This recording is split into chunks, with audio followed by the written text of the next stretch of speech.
Hey guys, welcome back. Got a new video today. We're going to be taking a look at the Intellivision Sprint video game console.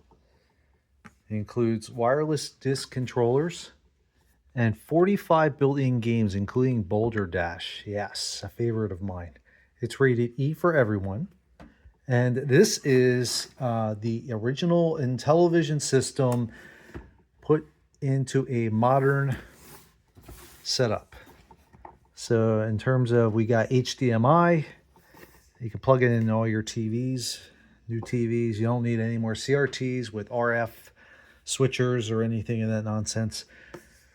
The controllers are wireless, and we've got overlays. We've got 45 different games, the system, USB power cord, and an HDMI cable, two of which I'm going to be supplying for myself.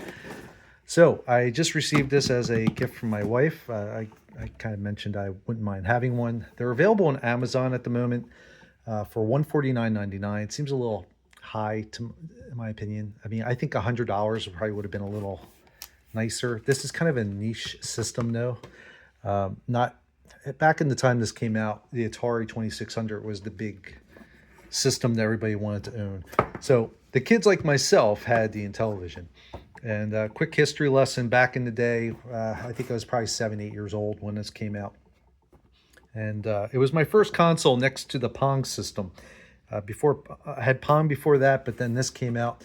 And I just remember at the time my father saying, the Atari 2600, I don't like the way it looks. It looks kind of crummy, the graphics, blah, blah, blah. Even though a couple games we liked, especially like Warlords, he was a huge Warlords fan.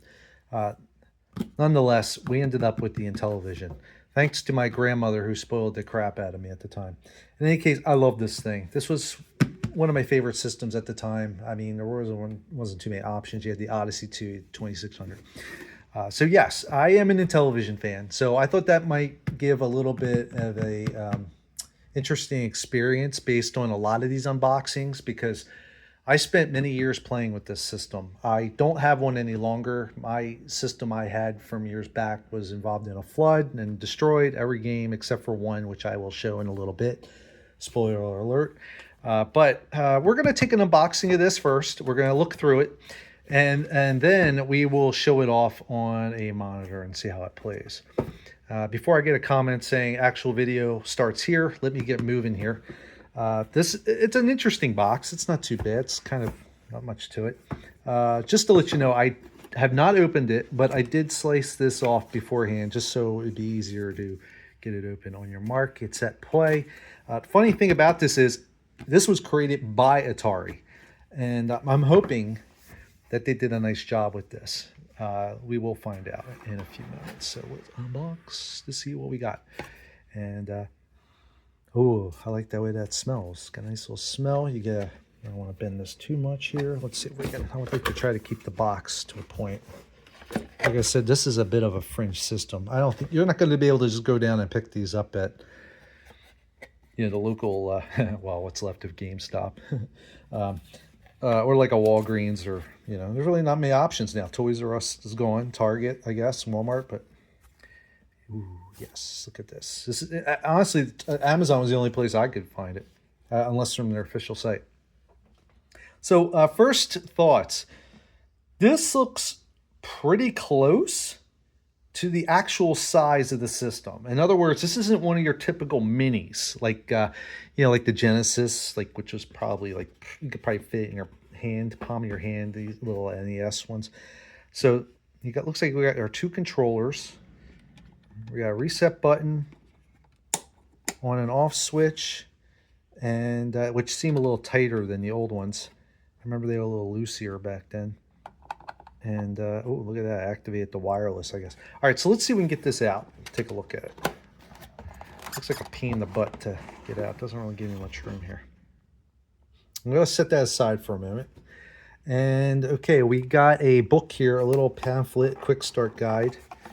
I don't think it's anything crazy. It looks like it's just basically how to plug it in. I think anybody with a brain will know how to plug this in at this point. It looks like USB out and HDMI to TV. And it looks like we're going to have to sync some stuff up here. So we'll take a look at that in a second. And under here, there's a little bottom tray. We've got, actually let's put that over there. Looks like we've got our cables over here, HDMI and USB. I really don't feel like taking them out right now because we don't really need them. So, although I think I might have to because I think I might, let's see if we can get to these. Let me get to these. Does this come up? Let's see. That's a little strange, isn't it, how they're in there? It almost seems like these were supposed to be over here, and they instead just kind of fell into the box, right? I mean, it's a little unusual. Anyway, let's see if we can get these out of here. I'm trying to keep the box in decent shape. I'm weird. I like to keep my boxes, especially for something like this. So I think what these are the overlays in here. So we're going to put them aside. We'll take a look at them. If we can get the other one out of here. Sorry about all this. I didn't know it was going to look like this when I opened it. There you go. All right, so here's the other packet. That's kind of cool. They came, looks like they came pretty nice. So what I'm going to do is I'm going to put this back, and then yeah, you got those cables over there. We can get the cables. Let me put this back in here for now, and close that up. And we're going to set that aside for a moment while we take a peek at the main course. Okay. All right. So on the front, we have nothing but a very nice wood grain finish here. Very 80s decor. We do not have a cartridge slot. Just so everybody knows, this system does not accept the original Intellivision cartridges. That seems to be a big con for this system from what I've gathered in the lead up to this video. Me personally, it is what it is. You know, it would be kind of cool because the television games are pretty, not exactly expensive. Besides a few key titles. Actually, funny enough, one of them is the one I actually own still that did not get involved in the flood, which I will show off shortly. Okay, so we have here an HDMI output. This will go to your TV. And we got port 1 and port 2 and a USB port. I believe this is for firmware updates. I do know there is one firmware update as of the making of this video. Probably not something I'm going to do right now. I'm just going to go over the basics of the system, turn it on, and show everybody what it does.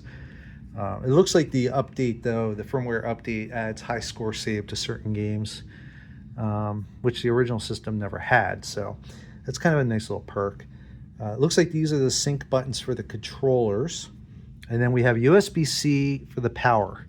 And this only comes with a USB-C wire. It does not come with a power block. So just so everybody's aware, I mean, for 150 bucks, they probably should have just included the power brick, I personally think, but whatever. I mean, I guess people have those things laying around and can do what they need to do. And the other side's blank.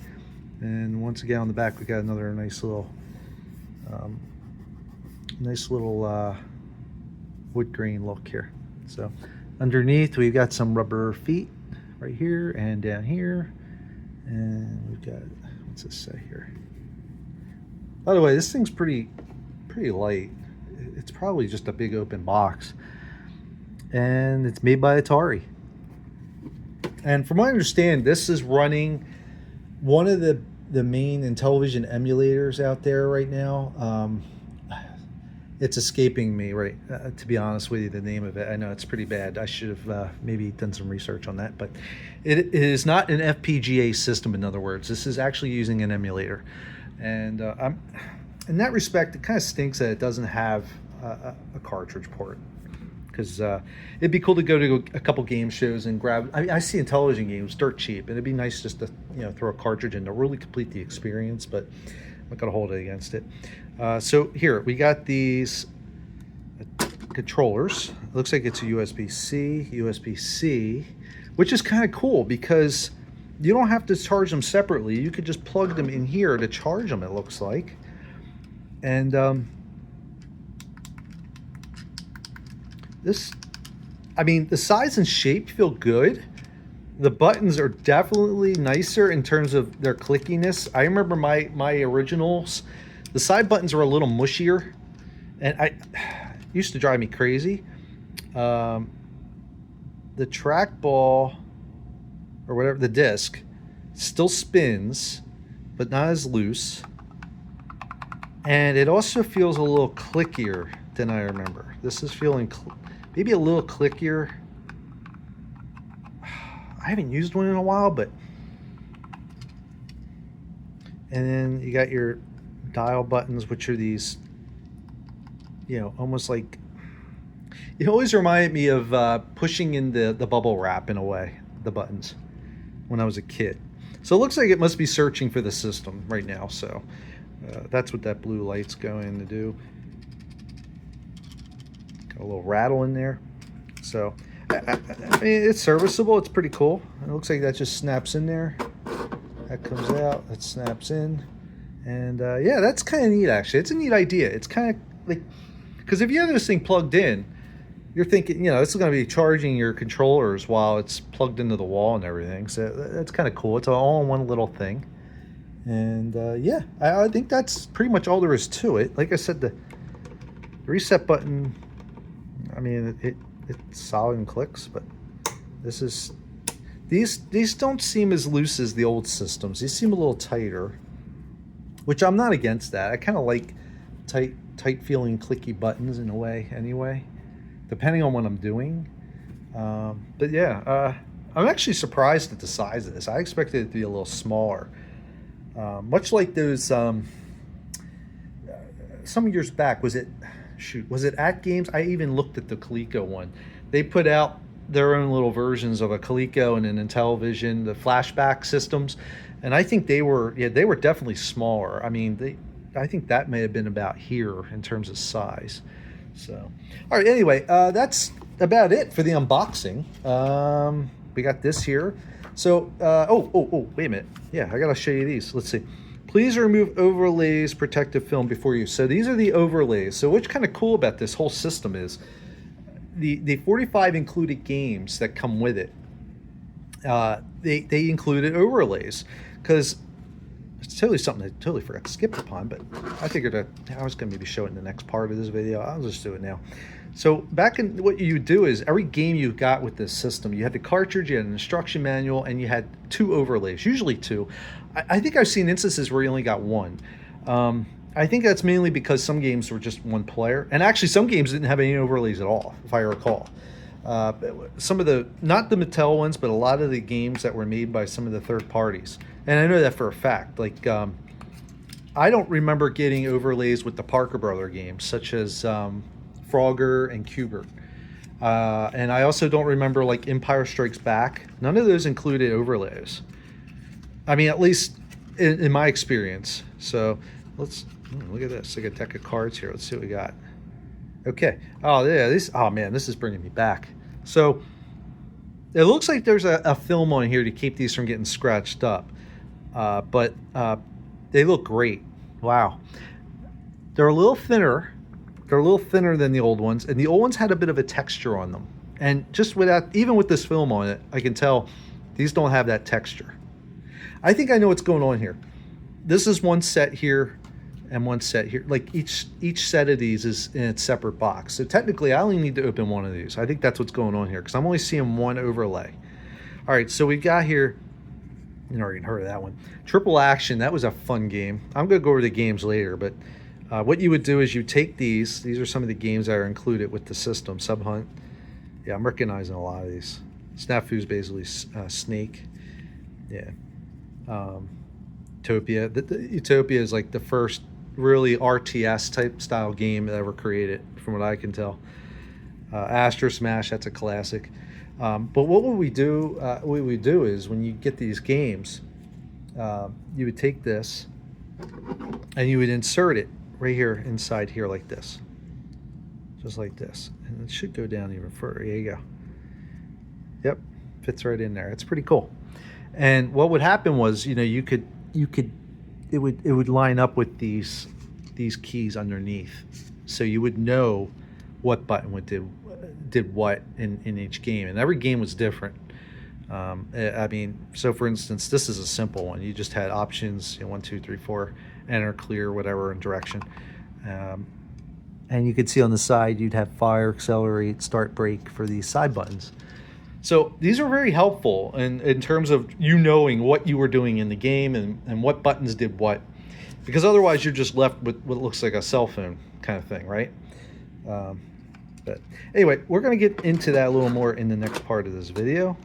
So from here, we're going to switch over and plug this all in, sync up the controllers, and start trying to play some games and see how it looks on the monitor here.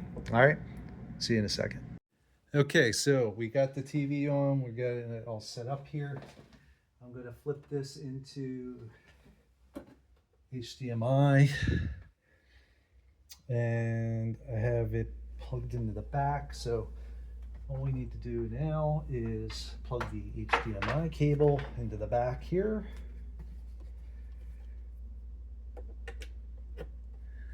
Like so. And we need to plug in a power cable right here to the USB-C back here. And look at that. See that? We got power lights charging indicating the power charging of the controllers.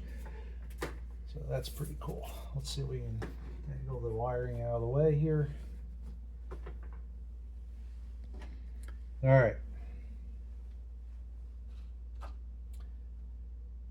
So first thing we have to do is we have to sync up these controllers. So let's take a look here. We've got the option on here.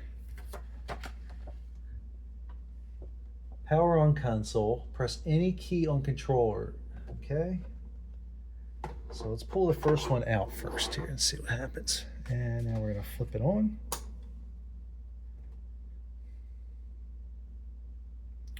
And there we have it, Intellivision Sprint. Now, just to be aware, I believe this is a 1080p TV, but typically it shows up as 720p.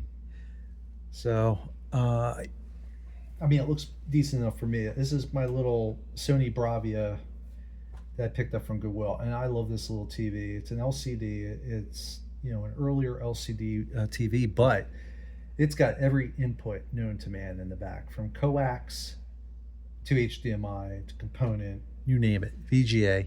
So I love using this little screen. It's just nice and convenient.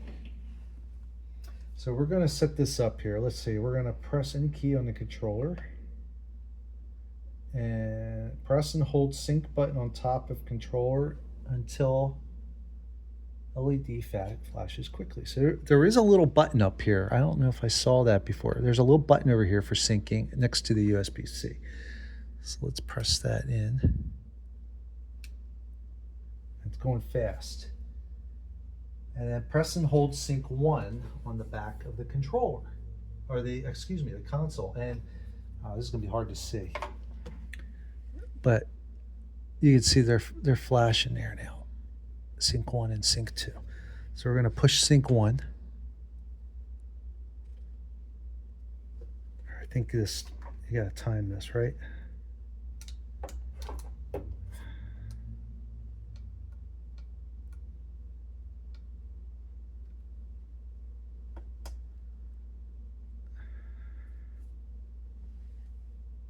Press and hold on the console. So you have to hold both. Let's see.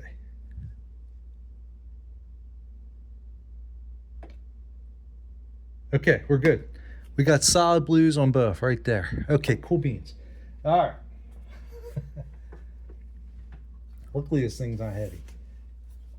And once connected, LED on controller, and sync 1 will continuously, player 1 will then be connected. All right, so here we go.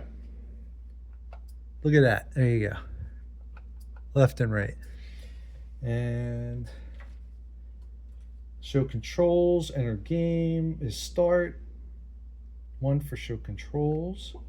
And it's cool. It even gives you a little preview of the overlay. So let me see. Where's Astro Smash? I know it's right here. I just saw it a little bit ago.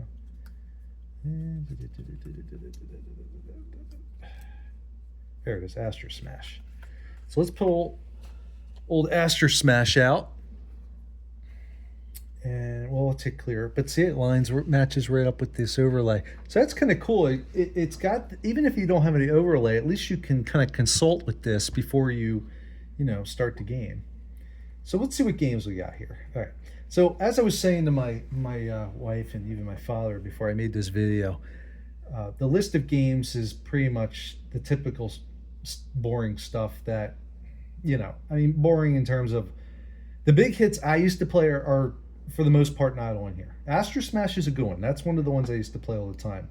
But most of these are the Mattel in-house stuff, which means you're going to be missing out on a lot of the IP games, ports such as Lock and Chase and Burger Time, things like that, the Data East ports, Bump and Jump.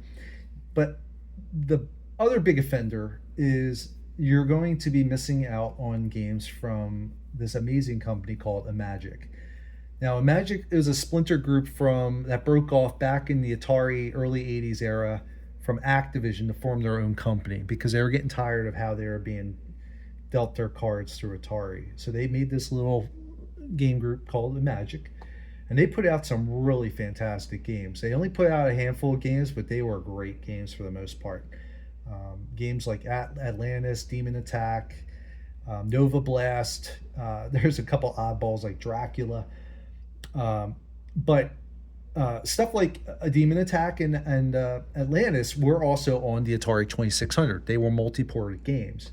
But for me, in my opinion, and I'm sorry if I'm showing some bias, while the Atari 2600 versions are good, the Intellivision versions are like the HD versions of those games, in my opinion. You just had so many more options in these games and more things to do. But that's hearsay from now. Let's just go through these games. But in any case, those Imagic games are not going to be on here. I believe they're still owned by Activision, so forget it, okay? So we got Astor Smash. We got Auto Racing, which is not a very good game in my opinion. B-17 Bomber is very ahead of its time because it had the speech module. Baseball, I had that. I used to play it a lot. Never heard of this one. Body Slam Super Pro. Bomb Squad. Yeah, so never played that one. I do remember that. Boulder Dash, I didn't even realize came out on the Intellivision. That's kind of cool to have on here. I mean, it actually looks like the Commodore 64 version that I used to play all the time. It's a fun game. It's very good. It's almost like a mixture of Dig Dug and Mr. Do. A lot of these sports games are kind of hit or miss. Bowling, I never had that at the time. Buzz Bombers. I believe this is like a shooter where you're controlling the little bug spray. I seem to recall this game, and you guys shoot up and blow things up. Chip Shop Super Pro Golf. I was going to say, I remember this golf game over here. I don't remember a Chip Shot. Deep Pockets. We got some real oddball games on here. I do not remember. Well, that's probably why. 1990. I wasn't playing Intellivision back then. 87. Yeah, exactly. By 83 or 84, I was more or less, over on the Commodore 64 by that point. I was full on Commodore. Frog Blog. I remember that one. Yeah, Hover Force. Vaguely recall that only because I seem to recall, I think that might have been in Clearance Bins. King of the Mountain. Nah, some of these are, I guess, homebrew games that, or unreleased titles maybe. Motocross, Mountain Madness, Super Pro Skiing, Night Stalker. That was a big one. I had a lot of fun with it at the time. I don't know how well it aged at this point, but Pinball. I saw some video for this. This looks pretty good. Reverse yeah. All right, Seabell. That's a big one. That's a fun one for me. I hours of times playing this with my father when I was a little kid. He used to kick my butt, and it's just a fun game. I mean, it looks boring from these screenshots, but you had this map, and then you pick your ships, and you go into like a little one-on-one battle. So the interface on this is pretty cool. I mean, you get the box art, you get a little synopsis of the game, the year it came out. I guess you can go in and rate the game. Maybe you can, I guess, add it to your favorites down here. It looks like you can sort. We'll go through some of that. And then you get a couple screenshots up here. So Shark, that is a game that they really like to they act like it's like it was like the big game for the Intellivision or something. I don't remember it being like that exciting. Nowadays, you could say it's very reminiscent. There's a inspired, I guess you could call it remake in a way. There are a lot of people may remember it from PopCap. It's called Insane Aquarium. That's essentially what Shark is. Shark started there, and I think they took it and ran with it, gave it some nicer graphics. Basketball game, another hockey game. Didn't we already have a hockey game back here? No, that was skiing. Okay. I don't know how many of these hockey and sports. It's a lot of sports games so far. Snafu. That's Snake. If you've ever had your like the old Nokia, yeah, it had Snake on it. Let's see, exit camera. And you could have the cool thing about this is you could have two players and then a couple of computer opponents, and you're all racing around trying to kill each other. It's very reminiscent of the Tron Light Cycle game, which is what I always envisioned it as. I always thought of it as just another Tron game. Soccer was pretty good. It was fun at the time. Now you got to realize back when these games were out, they looked miles better than the Atari sports games. Like, I mean, these were actually little animated guys, and it actually followed real soccer rules to a point. Space Armada was Mattel's Space Invaders knockoff for the Intellivision. It's okay. It's not bad. Space Battle's pretty cool. I had a lot of fun with this one. It's a little confusing at first, and it really does rely on this control pad here. There's a lot of crazy stuff on there for what you have to do in the game, because there's a setup where you have to, like, you're at the center of the base here, and you got these enemy forces coming in, and you have to send out your ships, and then once you make a connection with those fleets, you flip to a like a bird's eye view of the combat. And the cool little thing about that is, if you notice, some of the graphics are very similar to what you may have seen in Battlestar Galactica at the time. Old school guys like me will remember, like, these ships look like Cylon Raiders. And even this, with these dots and this whole look of this radar was very similar to what they had on the show, on the deck of the Battlestar, of the Galactica, when they were looking at all their charts and maps. And that's because this was originally going to be a Battlestar Galactica game. And something happened. I guess they lost the IP at the last minute. I know they were having problems with the toys and kids choking on the launchers. Space Spartans, I remember this vaguely. I remember I never had the Intellivoice, so I never had the games for the Intellivoice, like B-17 Bomber, and then some Space Spartans. And it's kind of got a similar look to Space Battle, because except now you got TIE fighters. Everybody's using TIE fighter type looking enemies in their games. Super Pro Volleyball, 88. I never played that. 89. Any of these games that are later on.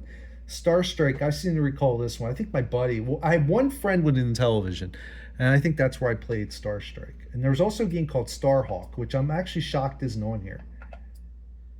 Sub Hunt, I couldn't get into this one as a kid. I know my dad liked this one. Super Pro Decathlon, Super Pro Football. It's funny, I think I know what's going on here. So it says 86, but this is just football. This is just Intellivision football. It looks just like it. We used to have this. We played the crap out of it. I think what happened was, early on, a lot of these sports games had official licensing. Like, this was NFL football.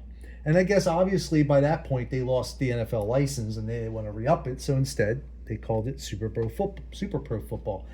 And honestly, the licensing was kind of useless anyway, because you didn't have the actual teams like you did, like in, say, Tecmo Bowl, and Madden nowadays.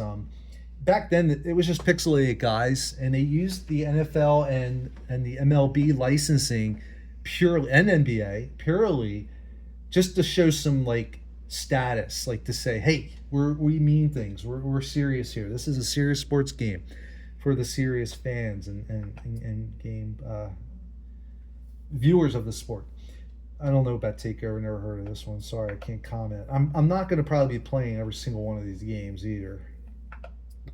Tennis. I remember the box art. I don't think I had tennis. Wait, you know what? Maybe I did have tennis. You know what I remember is these little heads up here. Yeah, they turn back and forth as the ball goes back and forth. We did have tennis. Thin Ice. I thought this was an arcade game for some reason. I'm not sure. I recognize this game though, for the Intellivision. Thunder Castle. This, I believe, at the time was it Tower of Doom, or one of these games was I think it was Tower of Doom was an unreleased game. Yeah, that they kind of released posthumously, posthumously, I guess you could say. The Thunder Castle, I remember the box art, but I never had it, and I really remember seeing this in the back of comic books at the time. The artwork. One thing I'm noticing that's missing so far are the other D&D games, the Advanced Dungeons and Dragons games. I'm really shocked those are not on here because they changed their names to avoid the Dungeons and Dragons IP. They renamed them completely, so I don't understand why they're not on here so far. I thought they'd be down. I thought we would have passed them by now. Tower of Doom. This looks pretty cool. I've never played it, but I've heard some neat things about it. It's almost like a roguelike kind of thing going on there. Triple Action, that was another big one. My father and I used to play the crap out of this game. The car game's kind of lame, but the biplanes and the tanks, so much fun. So much fun. I mean, the tank game's almost like the one for the Atari. I forgot. It's not Armor Battle, because that's the name of this one. Armor Battle. It's a little different from that. But there was the tank games where you had the bouncing, reflecting shots. I don't know why I can't remember that. Triple Challenge, I've never heard of this. Chess Checkers Backgammon, I'll never play that. Utopia is awesome. That was the first real-time strategy game I believe ever created. I was like 8-9 years old trying to figure this game out, and once I did, it was so much fun. You had pirates. You had to build this. You had to build your entire society over here. You had crops. You had to worry about the weather coming in. You had to send fishing boats out, gather supplies, and just rule the land, so to speak. It was so much fun. You could send enemy troops over to your other, so you could see them, the little guys. Vectron, I had this, and I remember having a hard time trying to understand how this game worked when I was a kid. It's got a lot of depth to it, if I recall. It's not a basic shooter or anything, but I remember it being very cool. It had some neat sound effects. So yeah, that's pretty much it. I'm going to be honest with you. I think the lineup kind of stinks. I mean, the games that I played are not on here for the most part. Outside oddballs like Astro Smash and Utopia, Triple Action, Vectron, Space Armada, the big Night Stalker, things like that, and Sea Battle. There's don't get me wrong, but the fact that they're missing the Dungeons and Dragons games is baffling to me. I don't understand why they're not on here. And it has nothing to do with the licensing, because they renamed the games. I mean, there's nothing to tie it to Dungeons and Dragons whatsoever, other than the title screen, which they changed. And I forget what they renamed them, but it was something generic, like Adventure or something. Some kind of adventure name. I don't remember offhand. So yeah, for $150, the technology is pretty cool so far. The UI is cool. The game selection, I'm not real thrilled. And I wish they would have kind of gone the extra mile for that kind of money to include some of the oddball, like the Magic games. See if they could have gotten the license for those, even a couple of them. You didn't have to do them all. It would be amazing to have Atlantis and Demon Attack on here, or even some of the. I mean, Data East is throwing around their license to every Tom, Dick, and Harry company these days. Are you telling me it would have cost them a lot to have thrown in Burger Time and Lock and Chase, and Bump and Jump? Come on, it would have cost them. I can't imagine it would have cost that much. So that's a little disappointing. And now that we've gone through the games, why don't we give Astro Smash a try? Okay, because this is a cool game. I'm going to show you how this works. So we're going to put a sleeve in here for Astro Smash. Astro Smash. Okay. And actually, first, why don't we do this? Why don't we do... Hold on. Let's see what we got here for options. We got display and we got language. So we've got one that gives us full screen, which we already have now. And we got 4:3 with borders, which it's not doing anything. So I'm assuming... I guess you have to select that through TV. I don't know. That's not doing anything right now, though. Let's see what sort does. Alphabetical, and then we got favorites. So we could put some games into our favorites, it looks like. So if we want a favorite Astro Smash, we can give it a star rating, I guess. Let's say we can give it a star. So we're going to favorite that. Actually, let's give it a 3 because that is one of my favorites. I'm not quite sure what... is that not a favorite tab? I guess not. I think... Is that just... All right, so let's try something here. I wonder if it's going to list them in terms of how you favorited them. Is that going to... All right, let's get Frogbog a... let's give Frogbog a 3. Okay. Ah, there you go. See, it put them together. That's what that is. All right. So it's just kind of grouping them together.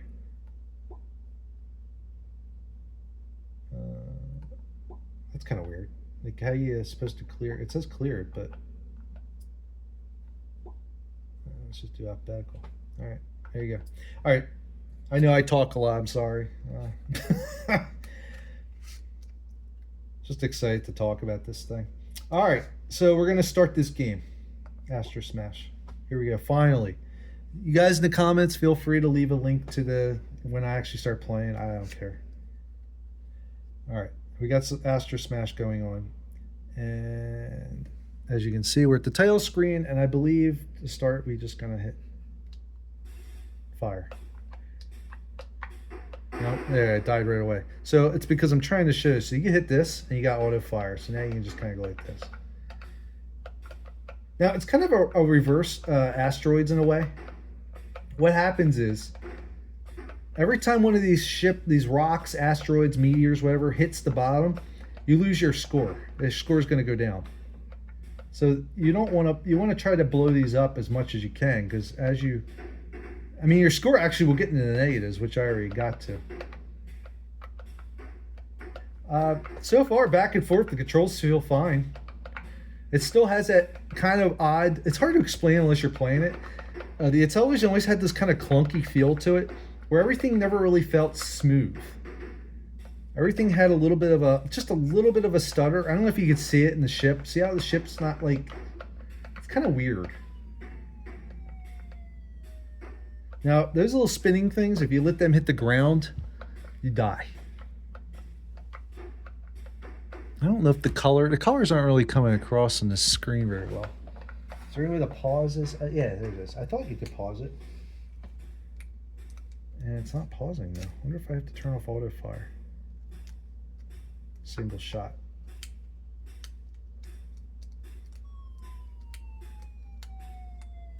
Yeah, the pause isn't working for some reason.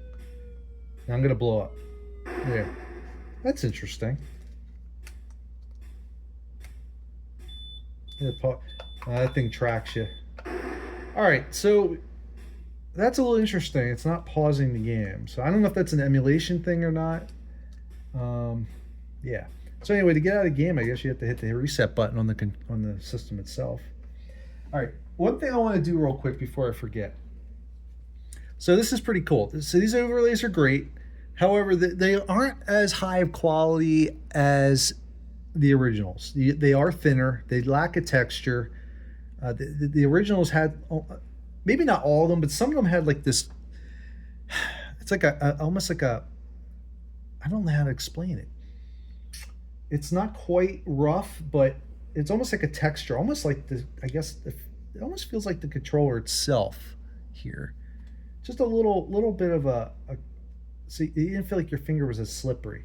I don't think they all had that. One thing I'm noticing is you can actually see through the overlay to the buttons behind, which you couldn't, at least I don't remember being able to see the numbers in the behind on these overlays.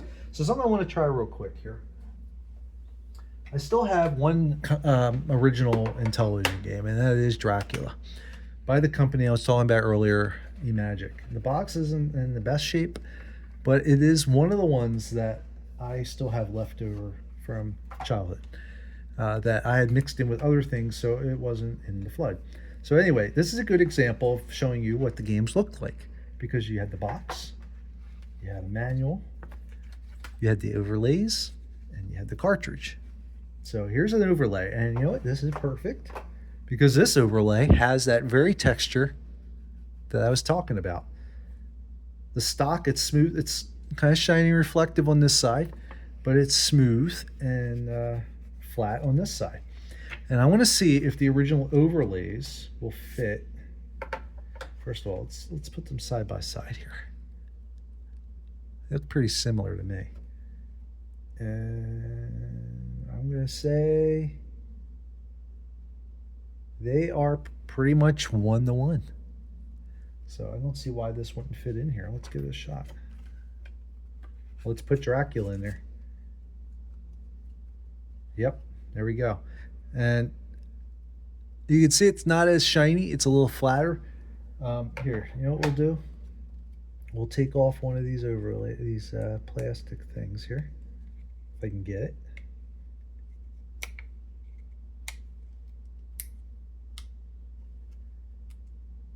I'm trying to do it without bending the thing.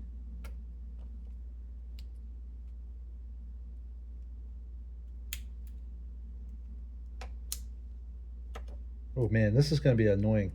Sitting here taking these things off every single one of these. Luckily, I don't think I'm going to have to do that because I think I'm just going to leave them on for the most part. All right, anyway, I'm having trouble getting this off. It says, oh, here we go. I got it. I don't want to hold up everybody. So you can see here, see how reflective it is? It's very smooth and reflective, okay?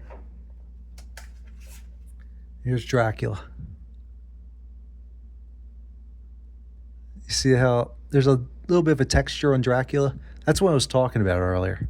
That's one of the things I seem to recall. I don't recall them all being shiny and all that like these. So I'm just going to put that back on there for now. But yeah, anyway. So, and this is kind of what the cartridges look like. At least the Magic ones. They always had this neat shiny foil thing going on. And so one of the things I want to do now is I want to go over one of the cool things you can do. And honestly, this is going to be the one thing that's going to save this system, in my opinion. I mean, right now, I would say this is not worth $150 based on what you're getting here. I'm not saying it's a bad system. This is great. It's really cool. I just think the price point is a little out there. I think if it ran original cartridges, that would justify it a lot more. But this game selection, I mean, it's got most of the big Mattel made games. But I'm gonna dock it a point for not having those. Actually, I'm gonna dock it even more because why isn't the Tron game on here? They changed the name of it. It wasn't Tron. It was Tron originally, but then later on, when they were putting the game out in other compilations, I think they were just calling it Deadly Discs. So that's a little strange. Because honestly, it was just the little running men, and you throw a disc back and forth. I mean, they look like Tron to a point, but you could call it Deadly Discs and probably be fine, I would imagine, unless something happened. But once again, the D&D games outside the title screens did not have any D&D in it necessarily to differentiate it from actually screwing up a copyright, at least from my perspective. And sure enough, they did release them. So the fact that those games aren't on here sucks, sorry to say. I think this would have been better off at like $100 price point just for the technology and what you get for the games. But hopefully this will fix the problem. So what I'm going to do now is, this system has the ability to add your own ROMs, so to speak. Okay, so I have a thumb drive here that I fixed up last night in preparation for this video. And we are going to give that a look at and see how this works. And I'm hoping it all goes well, because from what I understand, sometimes these thumb drives, depending on the thumb drive, can be a little finicky with this system. I don't know if it's the port or the thumb drive. But in any case, let's give that a shot in the next part of this video, and give me 1 second. Okay, so we're going to plug in the USB thumb drive to this USB port right here. And Let's see what happens. Now, I don't know if we have to... Oh! Look at that. We got something already. Did you see the game showed up? And lo and behold, what do we get? The Dungeons and Dragons games that I put on there. Look at that. Isn't that cool? All right. So what are we missing here? It looks like we're missing art for one of them. Bump and jump. Okay. So I might have to fix that one. But this is great. So I found these ROMs last night online, and some very kind people went to the effort of adding some artwork, the box art, and I think you can bring up the game, the pad, the art and everything. Show controls. So there you go. Some of these don't have show controls listed. Okay, so look. There you go. So there's the overlay for Advanced Dungeons and Dragons, just like I remember it. Unfortunately, I don't have the actual overlays. So this is going to be cool because I think I might go on eBay and try to see if I can find some of these.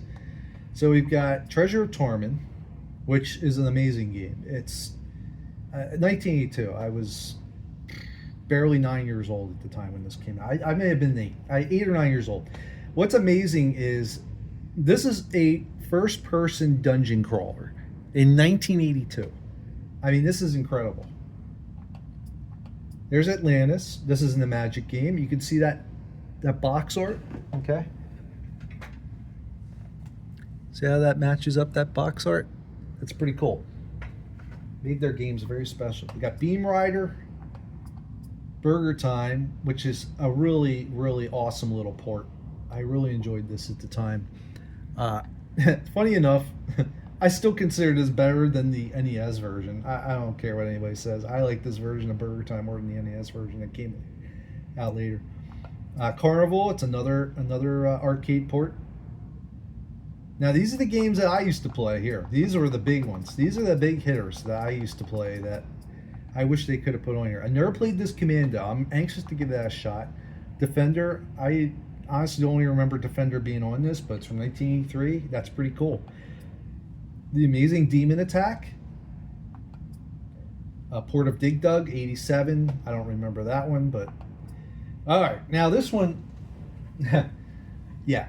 This is this horrible port of Donkey Kong that when I was a kid, I kind of just put up with. It was terrible.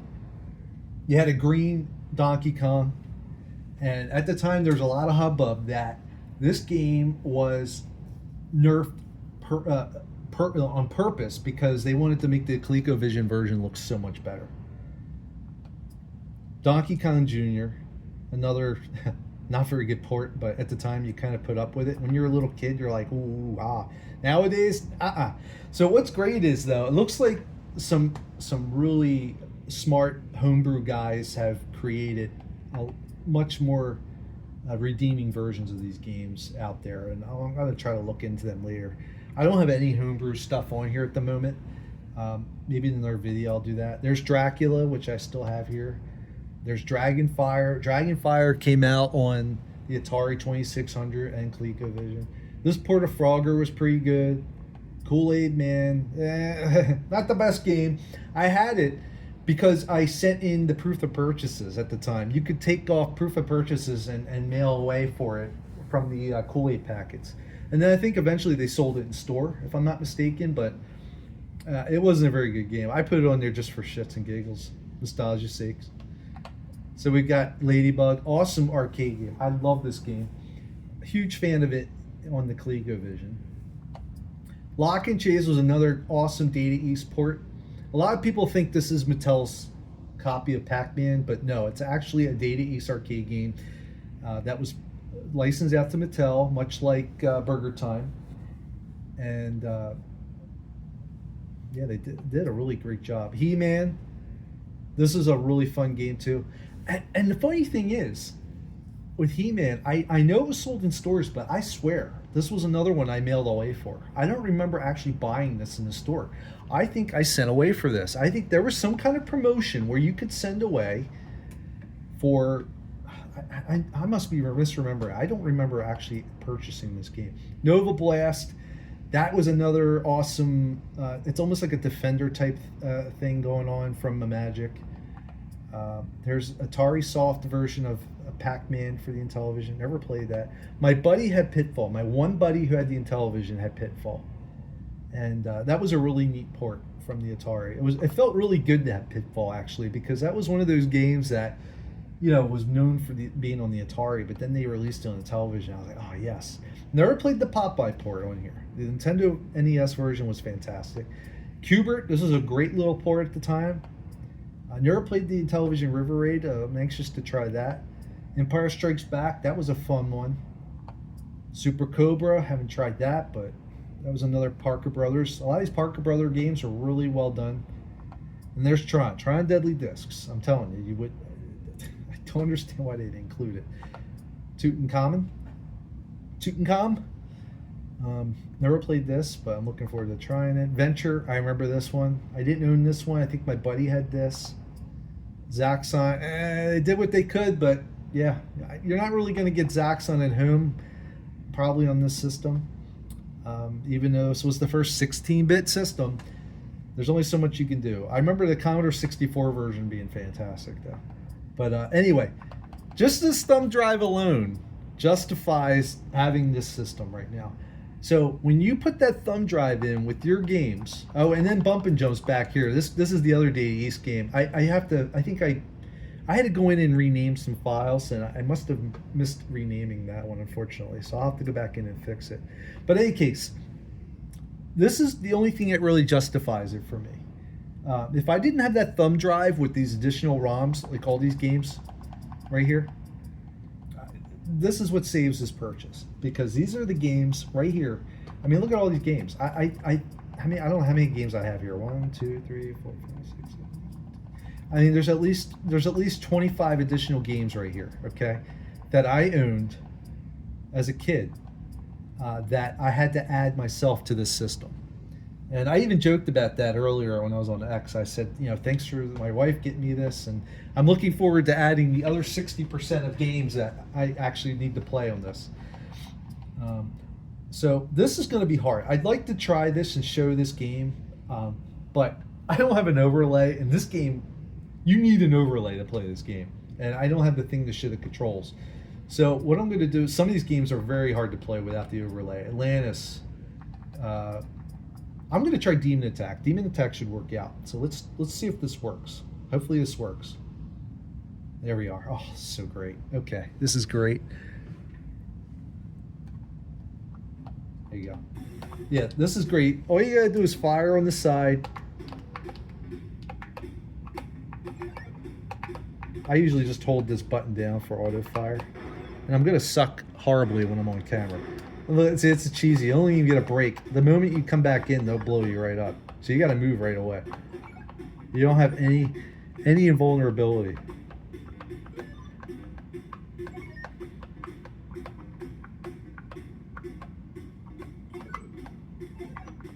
So far the control, like this control feels fine. I mean, it's pretty much dead on for what I remember playing.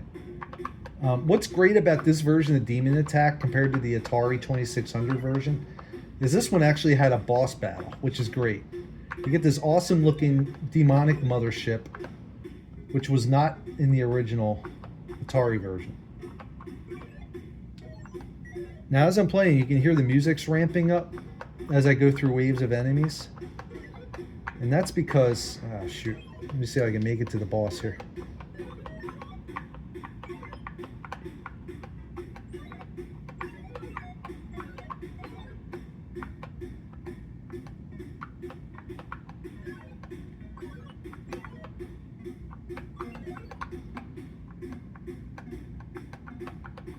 I always thought it was cool you could see Earth in the background because you're on the moon.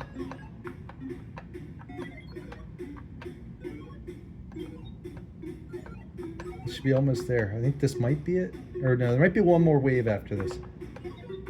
Yeah. Here you go. We're getting there.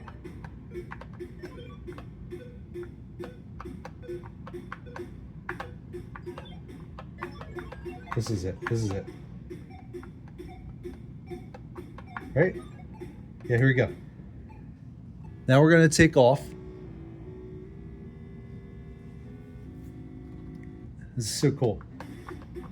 And from this point, it's almost like a little bit of a Phoenix clone. And I'm dead. But this is great. Awesome, awesome, awesome. This is exactly what I wanted. I wanted to be able to have access to these games.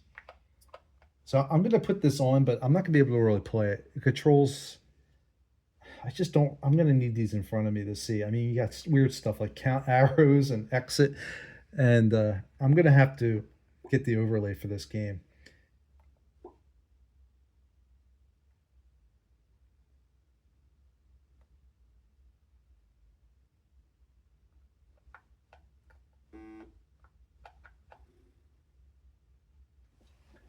You could hear in the background, you could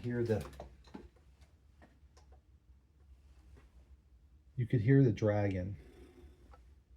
Now there's a way that, here you go, this is it. You got to move with this.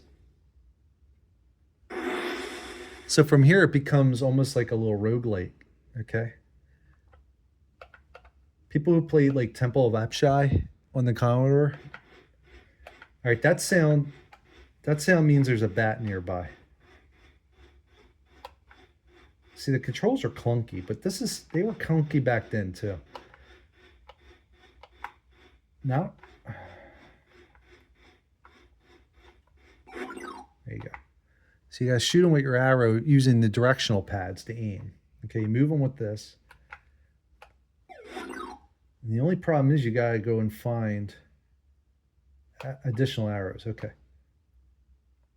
Pick up arrows, right? Is it this one? Shoot, I shot myself.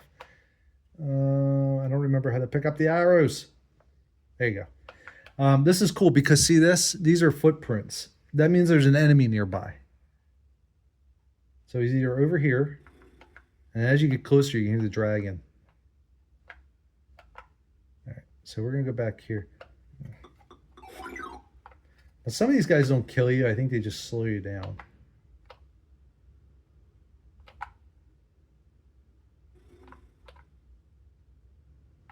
Oh, that thing will kill you. Yeah, see, that's... I forget what that is. It's some troll or something. All right, that's very cool. It's nice to have this. All right, let me see if I can get Tarman going, because to me, this was state-of-the-art, this game.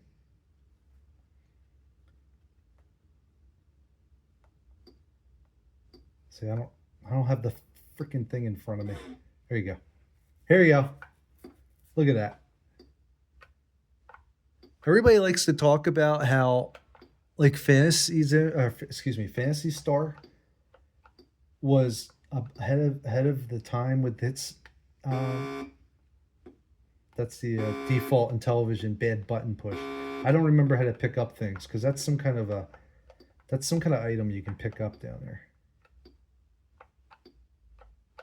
But this was amazing.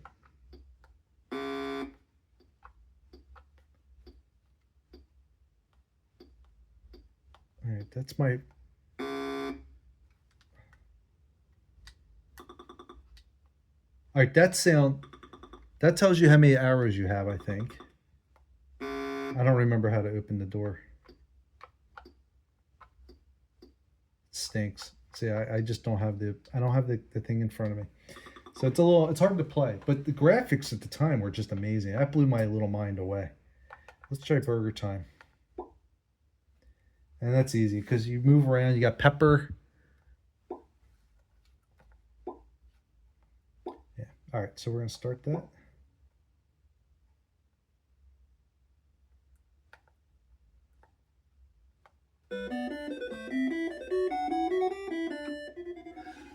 By the way, the color looks a lot more vibrant in person. I think that the pictures, the quality on the video is probably not going to be as nice as it would be in person. I gotta get used to these controls. Oh man, I'm not gonna defend it. The controls for this system stunk, but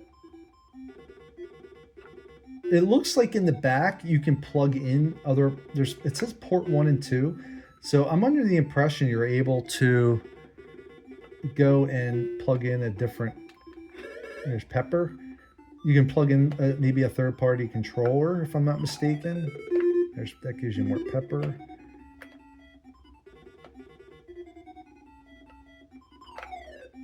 I just always like this version of Burger Time a lot more than even the arcade to a point. I thought some of the controls in the arcade version were a little unfair. It's almost like you had to be on that exact pixel to move like up ladders and cross things.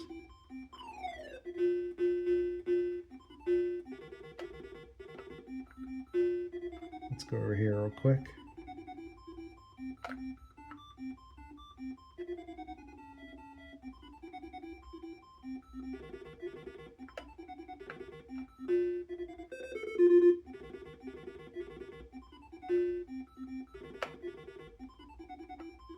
Ah, dang it. I didn't hit the pepper fast enough. Do I have to start all over? No, there you go.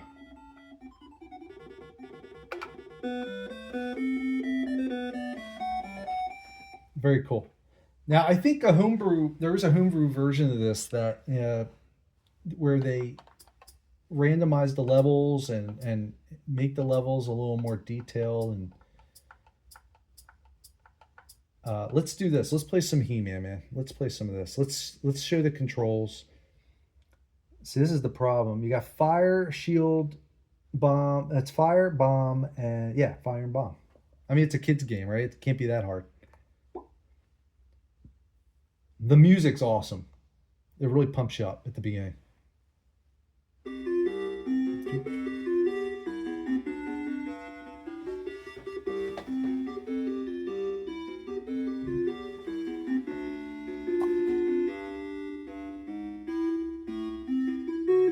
There you go.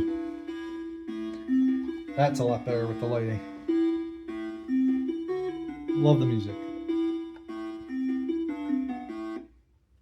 All right, so there's different little waves to this game. So the first one, you got to bomb Skeletor. And I think you got to wait till he goes over here. There you go. There you go.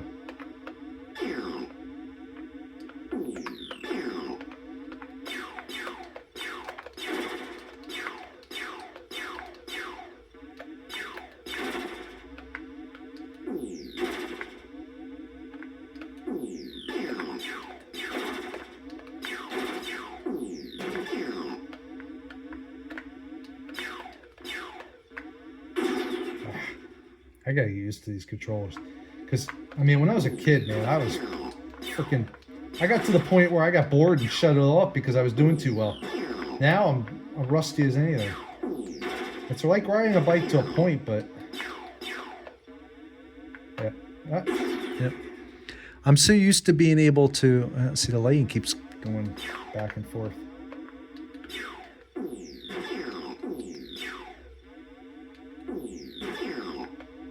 I think, do I have to blow up?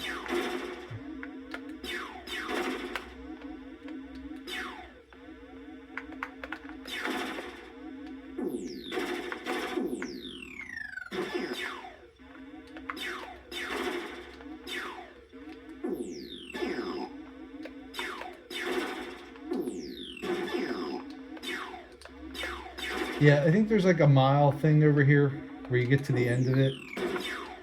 Let's see if that's it. I can't remember. It's been so long. I haven't played this game in probably... I haven't played this since the 80s.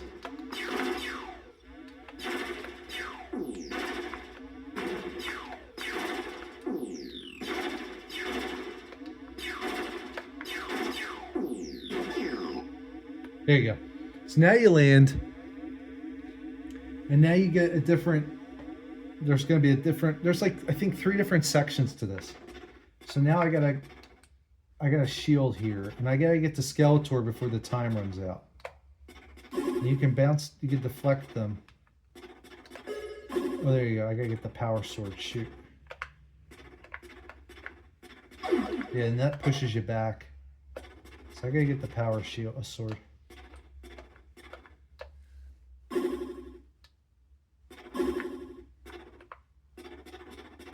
There it is. So now I should be able to run over here. Shoot. I swear the controls make this harder than it should be. There you go. Now you fight Skeletor. It takes off again.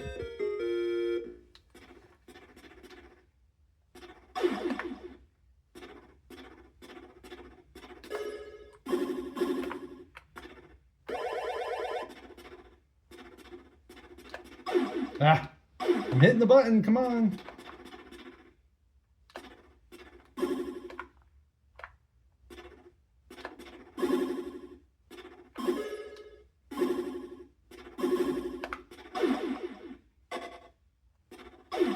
Dang it.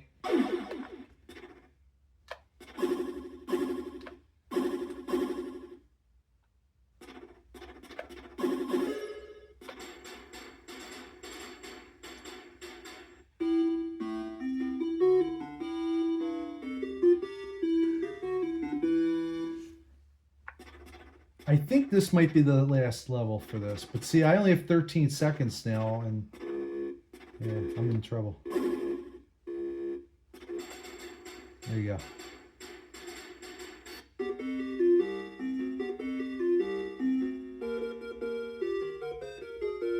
Now I think you go back and it starts the whole cycle over. There you go. Yeah. I mean, these are games not like nowadays, you know, where you play to finish it. These are games you play for points. So at the time, you know, you would play the fight, you know, battle with your siblings or your parents or whoever else was playing with you.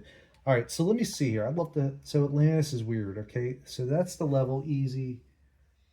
So we got left, right, and then what's cool about the Intellivision version of this is in the Atari version you had three. It's almost like a missile command in a way. You'd have three bases down, or three cannons, whatever you want to call them, locations. One here, middle, and on the Intellivision version you have, or is it on the left and right? Yeah, no, it's yeah. So anyway, you would fire left, fire right, and then in the middle you could set on the Intellivision version. You can set up a little saucer, which is really cool. So let's give this a shot real quick. Let's see what happens. Oops, I keep hitting the wrong button.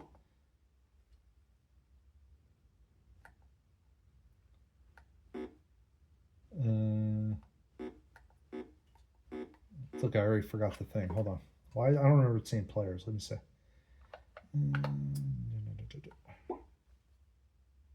Oh, yeah, 1, 2. There it is. Okay.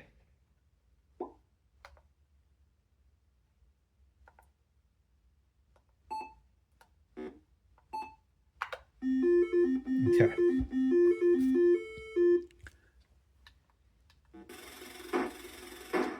So on this version, you only have left and right. And you also, on this version, you have this little guy here you can use to you have the little crosshair you can shoot with. And the Atari one, you kind of have to wing where they're going to be. Like, you know, you don't have a... So this helps a lot, having this.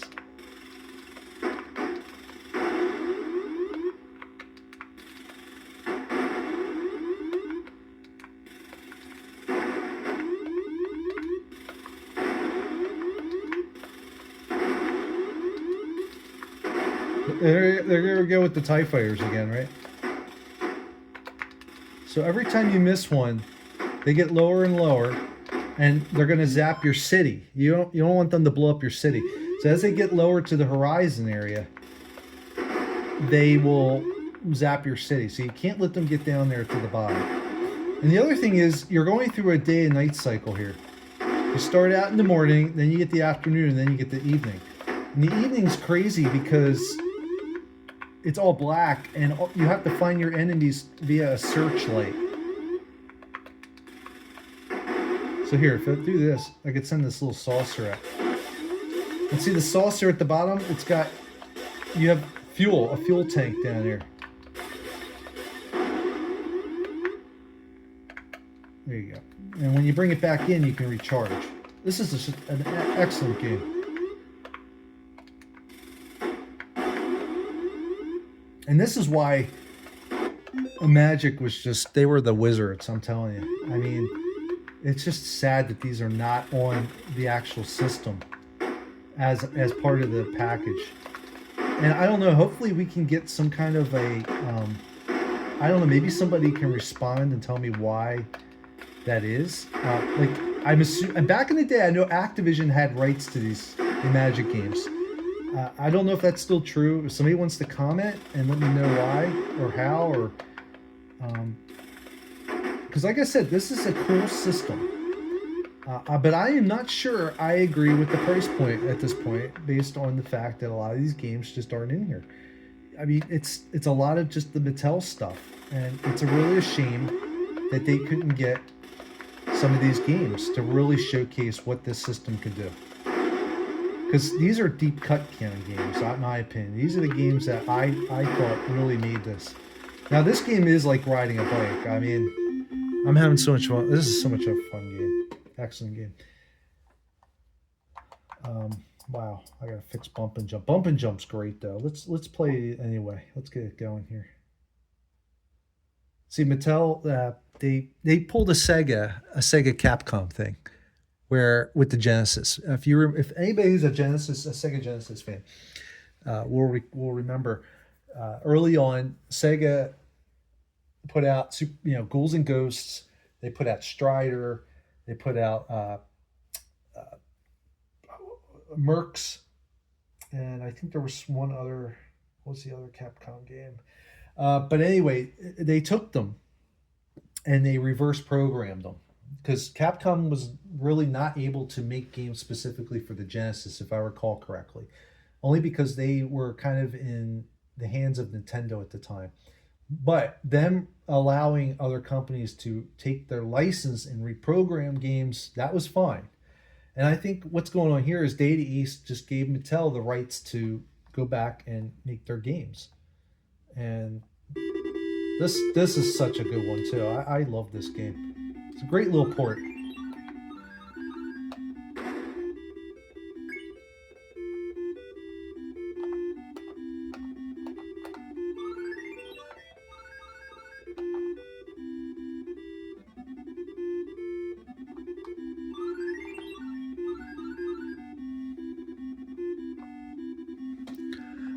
Like I said, I see so many Data East games showing up on all these little other systems, like My Arcade and Evercade, and it's a shame that these aren't on. I gotta get used to these controls still. It's still such a fun game. I love it. All right, here let's put on some Donkey Kong. You gotta see this garbage. This is just. Now, see, I don't this did not come with a release. So these, unless they put them in later, I don't know what that says right there. I don't know if that's the guy who scanned something in or made it. But this game did these third party games, like from Coleco and Parker Brothers. They did not have overlays. These games did not have overlays. I don't care what they show there, unless they came out earlier. I don't know, or maybe in a different part of the globe they included them. All right, so check this garbage out. This is terrible. It's killing my ears. Oops. And where's the volume at? There you go.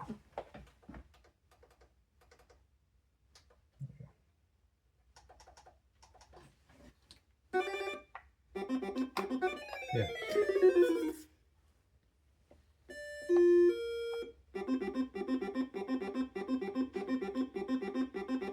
It just stinks because this technology, this system is much more capable of making a better Donkey Kong game. And sure enough, somebody's already done it. I mean, there are homebrew ports out there from other people that have improved upon this game. But once again, at the time, Coleco did not want to be shown up that another system could do just as well, or at least half decent. with the ColecoVision. I mean, getting Donkey Kong on the ColecoVision was a huge play for them, and they needed to be able to market that properly for the system. Come on, you can do it. Go down.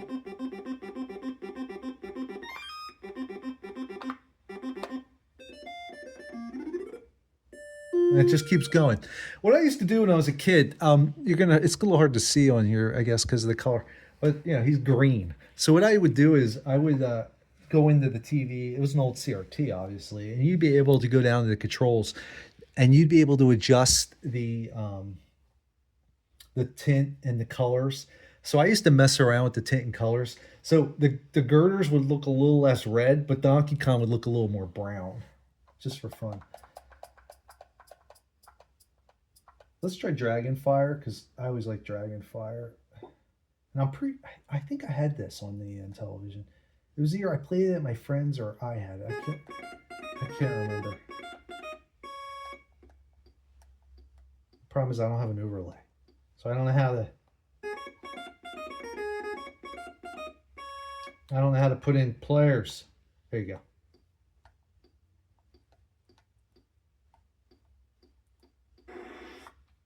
All right, I'm going to die over and over. Oh, I got to get used to this.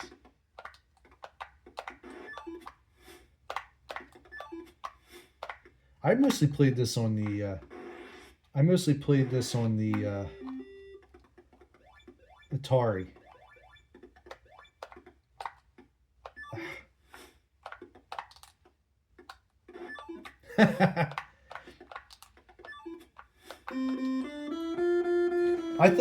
I still think the Atari version is probably the superior one, just based on the controls, because the controls on this, and I think the ColecoVision were a little funky. I used to do really well on the Atari one.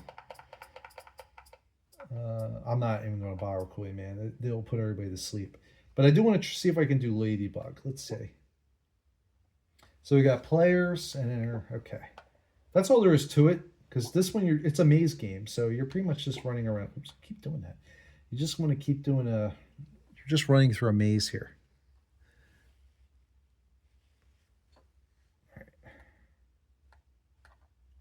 All right, here you go. This looks like a great little port.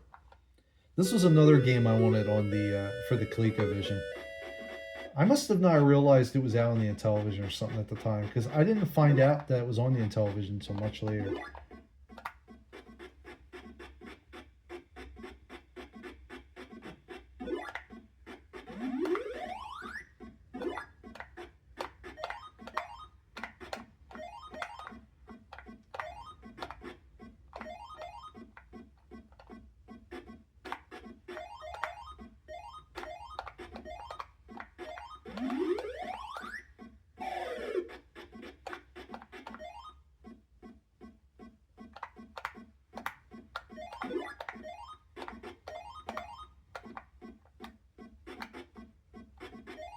So you kind of have to really push on this disc to move, and then you just kind of slide your thumb over the direction. Yeah, see, I would have played the crap out of this when I was a kid if I had this. I didn't have this for the Intellivision at the time, but I would have loved to. Every time this thing makes a full revolution around, another bug comes out. That's a really good game. All right, this is starting to get a little long, so we'll play. Let's see if we can play one more game here. I hope I can. Let's look at the controls. I remember that was the block, and this moved. Okay, and this shoots all the directions. Okay, let's give Tron a go. This is a really good game. Here we go. Now, see, I remember him running a little weird. Yeah, so you'd run around, and you'd have to throw your disc at these guys. You can take a couple hits, and every time you get hit, it would slow you down. And then what you could do is you could shoot these things. That would unlock that door. So now when another door appears down here, you can kind of go through it. Just as a shortcut.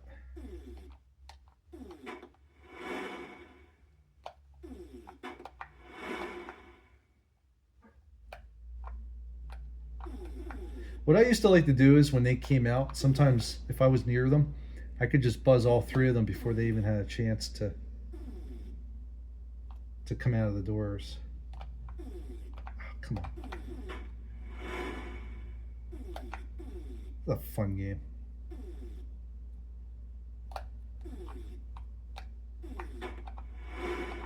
Ah, shoot. See, if I get hit too many times at once, that's when it's game over. I can take a couple hits at the beginning, but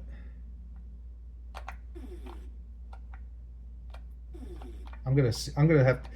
I just ignited a new thing I'm gonna have to do, and that's to collect the overlays for these games.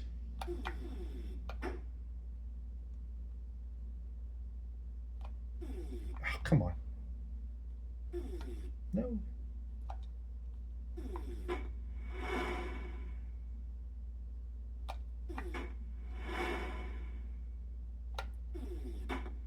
Now I think the recognizer comes out, right? Or no, we got one more troop of guys. Okay.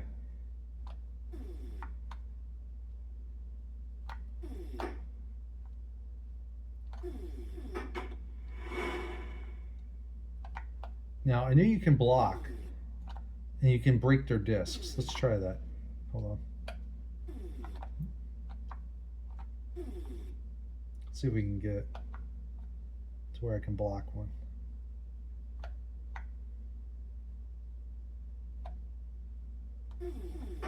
Oh.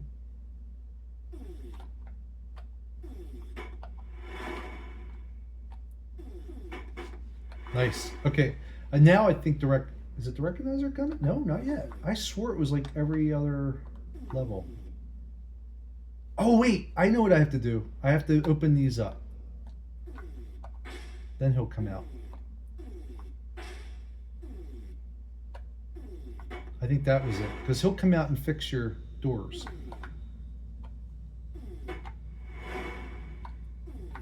There you go. Ah, shoot, keep hitting the wrong button.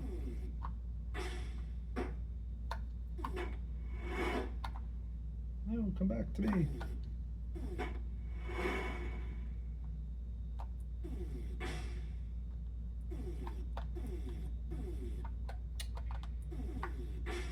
So now see, I can run over here and pop out over there.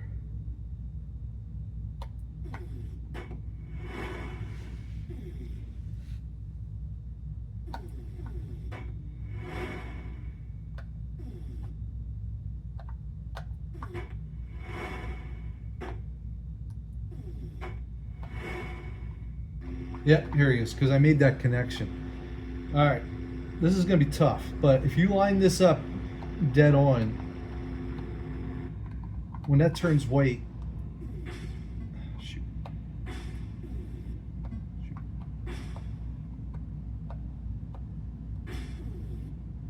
Ah, see, I didn't do it. All right, this webbing will stop you, unfortunately. But when that eyeball turns white, you can slice it right through, which is great. Anyway, all right, so I just went a little overboard. I haven't had a video in a while. I was really excited to talk about this system. So if you're at this point with me, thank you. I appreciate it.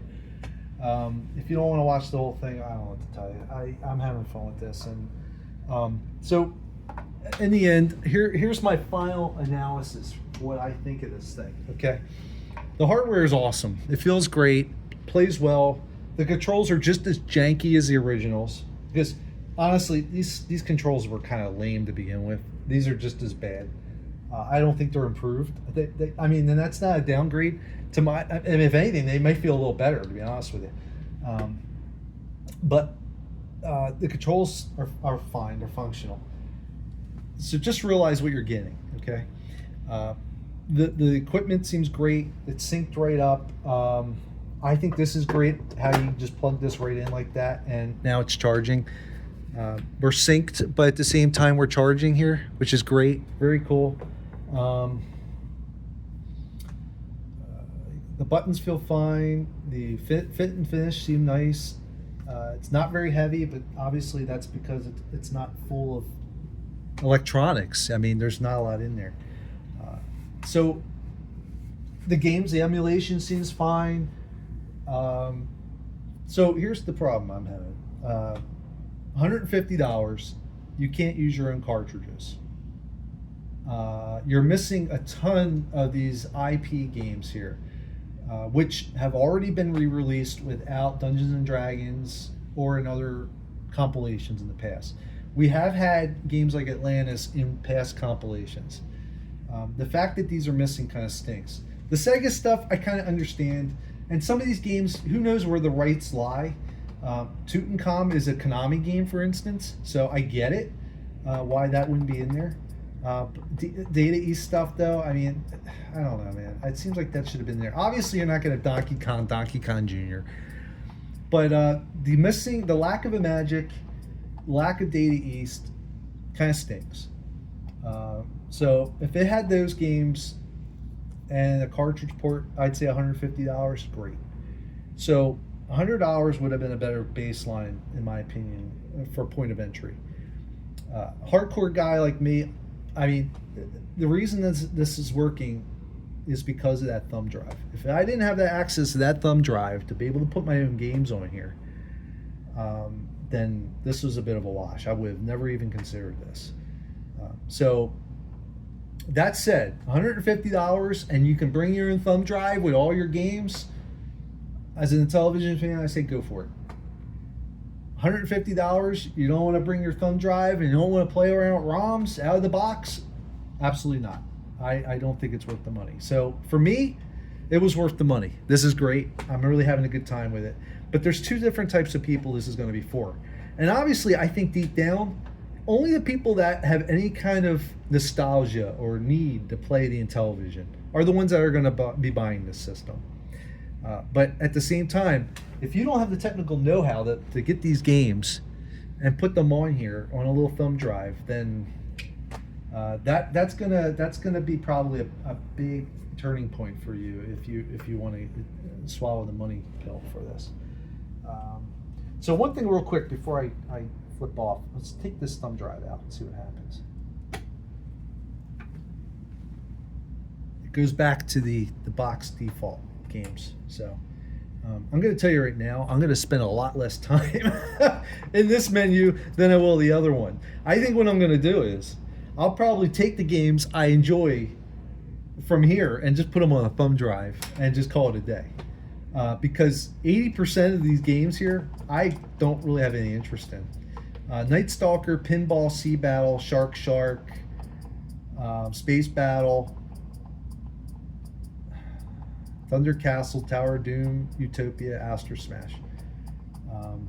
Those are the only games I really need to play on here. Otherwise, I mean, Night Stalker, yeah. I mean, Reversi. I'm never going to play Reversi. I mean, I'll give some of these games a try though. I shouldn't speak that way. Something like King of the Mountain, Hover Force. I'm going to give these games a shot. So there are a few, but the sports games, forget it. Buzz Bombers is actually looks like it might be cool, but the sports games, forget it. I'm not going to play them. I'll probably be spending more time on this thumb drive, and to me that was worth it alone. Just, I think that the key thing is it's a complete package in terms of you have a system that looks like the system, you have the controllers that feel like the controllers, and then you have this nice interface with the games. I think it's great. But yeah,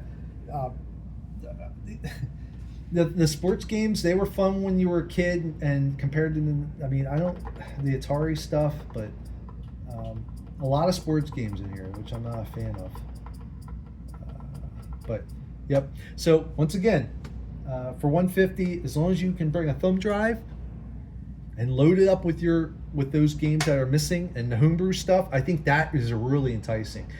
A lot of these homebrew ports, which I haven't even gone over in this video, which I probably will do a video later on, but I got to get my hands on some of them. I think between the homebrew ports and adding your own games, that's the deciding factor as an Intellivision fan for this thing. That makes it worth the while. But if you're just buying it as is with this basic list, it's a little rough. I think it's too much to spend without that cartridge port. Because at least if you had a cartridge port, you could fill in the blanks with the games you wanted. But who am I kidding? I mean, everybody's going to be using this USB. So in that standpoint, from the standpoint, I'm going to recommend this. I think it's pretty cool. It's got some disappointments though. And if you know what you're getting when you go into it, I think you'll be pretty pleased with it. The fact that it came with these overlays is very admirable. I'm really impressed with these overlays. I think this is great. I mean, this is cool. Utopias, you got a Utopia. That you definitely need an overlay for that. But once again, Sea Battle, I hate to keep harping on it, but the lack of those games kind of stinks. And I think if you had included those games from the start, that would have been a knockout. But in any case, this is great. I'm looking forward to spending more time with it. I know this has been a long video. I haven't had a video in a while, and this is something that was really exciting for me to talk and just reminisce about. I haven't really played Intellivision or done anything with Intellivision in a very long time, and this has been a lot of fun. You know, let's see what this looks like real quick. I was always a fan of. First star. This almost looks like. See, let's see. Does it show the controls? Increase difficulty. Select cave, move select. I thought I was hitting one. How do you start the game? Let's see.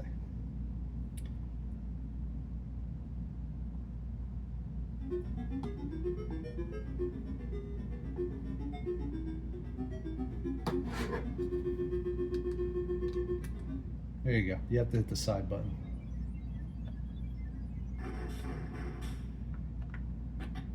Yeah, this is cool. This is very reminiscent of the Commodore version. My buddy Shane from Monroe World, I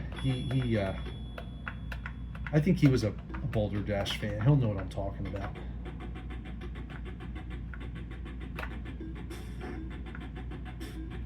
This is a neat little port. I'm really enjoying this. But I'll probably take the games that I know and maybe move them over to the thumb drive, just so I have the thumb drive in there and I can just play from one menu. And since I already own them on this system, I mean, I don't think it's skirting any legal issues with the ROM, so to speak, right? So anyway, yeah, this is great. I'm having a good time with it. And you know, thanks again for watching. I know it's been a while since I did a video, but hopefully I'll be back for more videos this year. It was a rough year last year, and I don't know if this year's going to be any better, to be honest with you. But yep. Anyway, thanks for watching, everybody, and I'll see you guys hopefully soon. Take it easy. Have a good one.